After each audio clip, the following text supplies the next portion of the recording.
আসতে পারেনি, একটা ভাইরাও এখানে দাঁড়াতে পারেনি, আসতে পারেনি পুলিশের ভয়ে, কারণ তাদেরকে ধরে নেওয়ার একটা ভয় ছিল।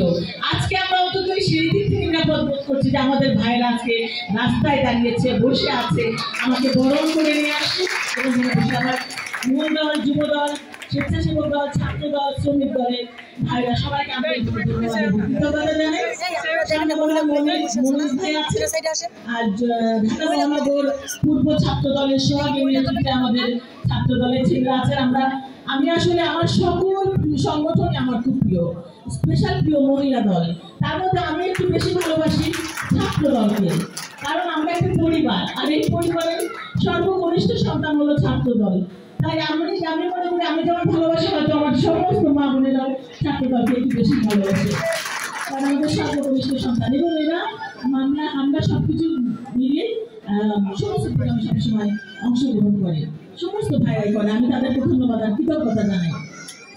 আমি অনেক গুরুত্বপূর্ণ একটা কথা বলেছি যে যারা আন্দোলন সংগ্রামে, আমার বোনেরাও বলেছে যারা মাঠে ছিল তাদেরকে অবশ্যই বাইকটা পোস্টে রাখতে হবে। আমি জানি, কিন্তু আমি কাদেরকে পেয়েছি পাইনি। আমার প্রতিনিয়ত হাবিবের সাথে কথা বলতো, হাবিবার আমি এত দিনে এমন কোনো দিন নাই যে 10 থেকে 12 বার আমরা কথা বলিনি। কে গ্রেপ্তার হলো, কে মাঠে থাকলো, কে থাকলো না, কাকে পেলাম, কাকে পেলাম না, আমরা এগুলো সব জানি।